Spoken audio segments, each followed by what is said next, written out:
Good afternoon, friends. I'm your host, Deshan, from Maximus Education Sri Lanka. So, Mama what introduce is about the vocational industry in Australia. I have spoken about this previously. අපි කලින් කතා කරන්නේ ගැන. ඉතින් මේකෙදී මම අපිට ආපු inquiries and the student feedbacks අපි ඒක analyze කරලා තමයි මම මේක ආයෙ කරන්න ඕනයි කියලා හිතුනේ. ඉතින් මේකෙදී මම දැන් කියන්න හදන්නේ age limits and මේක entry requirements ගැන. ඉතින් ගොඩක් අය misunderstand කරන් තියෙනවා මම හිතන්නේ මේ vocational trade එක ඒක like a job or direct pathway to PR කියන එක. එහෙම නෙමෙයි. මේක misunderstand කරන්න එපා. This is for the students who has passed out from school. ඒ කියන්නේ ඔයාලා ස්කූලෙන් ඉවර වෙච්ච ගමන්ම ඉන්නවනම් ඔයාලට තමයි ඒ කියන්නේ මේ කෝස් එක තියෙන්නේ. දැන් ගොඩක් අය සමහර අය ලංකාවේ කරනවා, සමහර අය රට ගිහිල්ලා කරන්න ඉන්නවා, සමහර අය ඉතින් ඔය වගේ එක crowds ඉන්නවා. ඉතින් මේ crowds වලදී O levels ඉවර වෙලා හරි ඔයාට රට යන්න idea එකක් තියෙනවා නම් ඔයාගේ career goal එක ඔයාට okay නම් ඔයාට sure නම් ඒ කියන්නේ ඔයාට කවුද වෙන්න ඕන මොන වගේ career එකක්ද ඔයා කරන්නේ කියන එක ඔයාට sure නම් you can start with vocational training courses. එතකොට මේකේ ඔයාගේ end up වෙන්නේ diploma or advanced diploma level එකේ. ඔයා start කරන්නේ certificate 3, 4 and diploma and advanced diploma. මේ ටිකෙන් තමයි ඔයා finalize කරන්නේ vocational trade එක. ඊට පස්සේ ඔයා එතනින් එහාට යනවා නම් ඔයා ඊළඟ level එක තමයි bachelor's. ඒකට ඔයාට ඒකේ bachelor level එකේ බලන්න ඔයාගේ requirement level එක entry requirement level එක මොකක්ද? ඒ requirement එක එතකොට ඔයාට fulfill වෙනවා automatically obviously. මම මේ course එක කරා. මොකද මේක ඔයාගේ entry requirement එකට equal. ඒකට even though you don't have A levels ඔයා මේකට qualified. ඒකට මේ program එක ඔයා ගිහිල්ලා ඉවර වෙලා වාට ඊට පස්සේ degree කරන්න ඕන නම් you can straight away start the degree in Australia. ඒකට ඒකට pathways උත් අපිට ඔයාලට හොයලා දෙන්න පුළුවන්. ඒ අදාළ uni එකේ කොහෙන්ද uni එක ගන්නෙ, ඔයාගේ course එක recognize කොහෙන්ද ඒ ටික අපිට හොයලා දෙන්න පුළුවන්. ඒකට ඔයාලා vocational කරා කියලා මේ course එකේ recognition එක අඩුවක් වෙන්නේ නැහැ. මේ course එක recognize. vocational trade එක දීලා තියෙන්නේ Australia වල හරි popular මේක. මේක දීලා තියෙන්නේම government එකෙන් education ministry එකෙන්.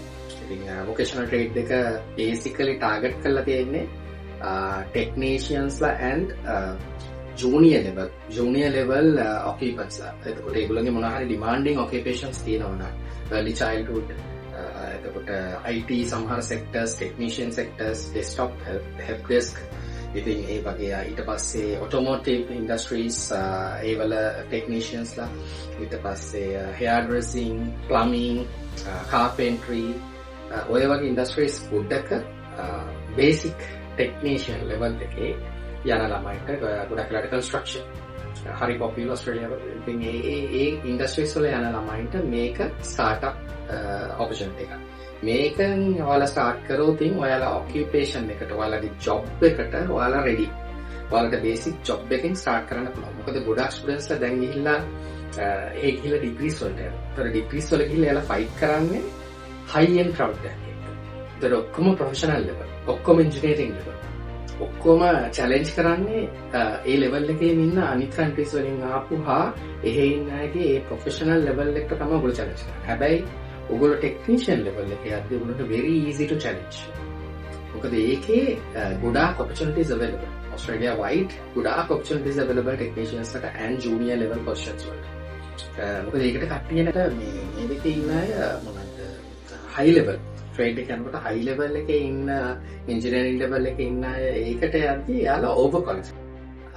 ඔයගොල්ලෝ engineering level ඊට පස්සේ ඔයගොල්ලෝ professional level degrees වල යද්දී ඔයගොල්ලන්ට technician level එකට දාන්න බෑ. මොකද ඒතර ඔයාලා over qualified. ඔයගොල්ලෝ engineer level එකේ. අනිත් එක bachelors වලදී ඔයගොල්ලන්ට තියෙන working exposure industrial exposure එක හරි අඩුයි. bachelors යන්නේ ගොඩක් වෙලාවට knowledge base theory base course base. එතකොට මේ vocational trade එක යන්නේ එහෙම base කරන්නේ නෙමෙයි. මේක තනිකරම base කරන්නේ ඔයාලගේ industrial work experience එක. එතකොට මේකේ අනිවාර්යෙන් practical sections තියෙනවා. portions තියෙනවා මාර්ගවල. practical portions. එතකොට මේ practical portions වලින් ඔයාලගේ cover වෙනවා ඔයාලගේ ඒ technician කෙනෙක්ට අවශ්‍ය initial knowledge එක. මොනවද කියන්නේ? initially ඔයගොල්ලෝ මොනවද කරන්න ඕන? ඔයාලට මේ job එකේ තියෙන සියලුම දේවල් එතන cover වෙනවා. ඉතින් ඔයා හිතන්න ඔටෝමෝටිව් ඉන්ඩස්ට්‍රි එකේ ගියොත් ඉතින් ඔයාට ඒ මෙකැනික් කෙනෙක් විදිහට ඔයාට ගන්න පුළුවන් හැම නොලෙජ් එකක්ම හැම ප්‍රැක්ටිකල් ස්කිල් එකක්ම මෙතන කවර් වෙනවා. ඉතින් ඒක තමයි මේ වොකේෂන් ට්‍රේඩ් එකේ තියෙන බියුටි එක. මේගොල්ලොන්ගේ ක්‍රයිටීරියා එක තමයි ඔස්ට්‍රේලියාව වලට ඕනේ ඔකියුපේෂන්ස් වලට ඩිමාන්ඩින් ඔකියුපේෂන්ස් වලට ඒ ලිස්ට් එකේ තියෙනවා ඔයාලගේ ඔකියුපේෂන්ස් ඒ ලිස්ට් එකට ඒගොල්ලොන්ට ඒ ෆුල්ෆිල් කරන්න ඒගොල්ලොන්ගේ ස්කිල් ෂෝටේජ් එකට අවශ්‍ය මේගොල්ලෝ. හැබැයි ඉතින් මේ ට්‍රේඩ් එකේ ඉතින් ගොඩක් වෙලාවට රෙස්ට්‍රික්ෂන්ස් අඩුයි කියලා තියෙන්නේ. නමුත් මේක මිස්අන්ඩර්ස්ටෑන්ඩ් කරන්න එපා. අඩුයි කිව්වට මෙතන there's a catch, right? Okay. So මෙතන requirements are IELTS 5.5 6 මේකට ඕන 5.5 individuals for 5 තිබ්බත් ඇති. හැබැයි age limit එක strictly 19 or 20 just after A-levels. So the A-levels වල down වුණත් O-levels qualification එක තිබ්බත් you still can apply certain certificate 3 level courses වලට තාම apply කරන්න පුළුවන්. A-level එකෙන් නැතුව A-level down වුණත් ඒකට qualify වෙන්න පුළුවන්. එතනින් ඔයාලට start කරලා ඊළඟ levels වලට ගිහිල්ලා ඔයාලට bachelor එක කරන්න අවශ්‍ය නම් you can do that. එතකොට ඔයාට තියෙන ඔයා අවුරුදු 2මාරක් advanced diploma එක වෙනකන් study කරොත් අවුරුදු 2මාරක් ඔයාලා study කරලා ඔස්ට්‍රේලියාව. එතකොට මේ 2මාරෙන් පස්සේ ඔයාලට degree එක ගත්තී ඔයාලට එන්නේ top up degree එක. ඒක directly ගන්න බෑ. ඒක එකේ ඉඳලා වුණා ගන්න. ඒකට ඔයාලගේ අදාළ qualifications වලින් course credit හම් වෙනවා. degree එක අවුරුදු 3න් waive off වෙනවා. at least 1 year waive off වෙනවා. මොකද ගොඩක් වෙලාවට practical experience තියෙන නිසා vocational එකේ theory part එක අඩුයි. ඒතර diploma and advanced diploma එකෙන් තමයි ගොඩක් වෙලාවට theory part එක cover වෙන්නේ. ඒතර 1 year වගේ duration එකක් 1.5 years වගේ duration එකක් ඒ වගේ අඩු වෙන්න පුළුවන් ඔයාලගේ degree එක. ඒකට ඔයාලට ඉතුරු ටික තමයි continue කරගෙන යන්න දෙන degree එක. Right? Still while doing the degree, if you want to apply for a job, you can. මොකද ඔයා technician knowledge qualification එක already අරන් ඉවරයි. ඒතර ඔයාලා skill assessment එකක් ගන්න පුළුවන් options දෙකකට. degree එක වුණාම engineering පැත්තට, degree එකට කලින් vocational පැත්තට, technician විදියට ඔයාලට ගන්න පුළුවන්. ඉතින් මේ program එක ගොඩක් හොඳ optionality එකක්. මේකේ course fees උත් හරි අඩුයි $50ක් වගේ දෙන්නේ semester fee එක. එතකොට ඔයාලගේ pathway එක crystal clear. pathway එක clear. ඉතින් මේකදී ඔයගොල්ලන්ට තවත් ගන්න පුළුවන් benefit එක තමයි maximus එක. අපි එහෙත් මෙහෙත් ඉතින් ඔයාලා මෙහෙ විතරක් නෙමෙයි අපි ඉන්න නිසා ඔයගොල්ලන්ට මෙහෙන් එහෙට ගිහිල්ලා තනියක් දැනෙන්න අවශ්‍යතාවයක් නැහැ. ඒකට එතනින් එහාට මම කොහොමද කරගන්නේ? එතනින් එහාට කවුද හෙල්ප් කරන්නේ? ඒ ටික ගැන ඔරි වෙන්න දෙයක් නැහැ දවසකට. මොකද අපි ඉන්නේ. ඉතින් එතකොට ඔයාලට අපේ ටීම් එකේම අපේ කලීග්ස් ළම ඔයාලට හෙල්ප් කරන්න පුළුවන්. එහෙ ගියාන් පස්සේ එතන ඉන්නවා ස්කිල් මයිග්‍රේෂන් ඔෆිසර්ස්ලා, ඒ ලෝයර්ස්ලා ඒගොල්ලෝ ඉන්නවා. ඉතින් ඒගොල්ලෝ උනත් ඔයාලට හෙල්ප් කරන්න පුළුවන්. එතන මෙහාට කොහොමද ප්‍රොසෙස් එක ස්ටාර්ට් කරන්නේ කියන එක කරේ කන්ටිනියු කරන් යන්න කියන එක ඔයාලට ඩිග්‍රී ලෙවල් අවශ්‍ය වුණත් අපිට පුළුවන් ඒ ඔෆිස් එක through අපිට ඒකට ඇසිස්ටන්ස් දෙන්න. ඉතින් මේ ප්‍රෝග්‍රෑම් එක මම හිතන්නේ අපේ ස්ටුඩන්ට්ස්ලාට A level ඉවර වෙලා ඉන්න ස්ටුඩන්ට්ස්ලාට යාලගේ අම්මලා තාත්තලාට දෙපාරක් හිතන්න choice එකක්. මොකද අපි බලන්නේ ඩිග්‍රී එක විතරක්ම නෙමෙයි මෙතන බලන්නේ ප්‍රැක්ටිකල් එක්ස්පීරියන්ස් එකත් එක්ක කැරියර් ගෝල් එකක් එක්ක ඒ ළමයින්ව ෆියුචර් එක හදන්නේ කොහොමද කියන්නේ. මේ වොකේෂනල් ට්‍රේඩ් එකේ තියෙන බියුටි එක.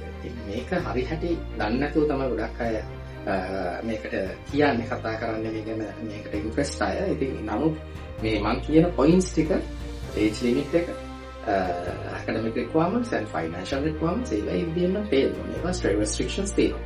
ඒ ටික ඕකේ නම් clear goal එකක් තියෙනවා නම් you can apply this program.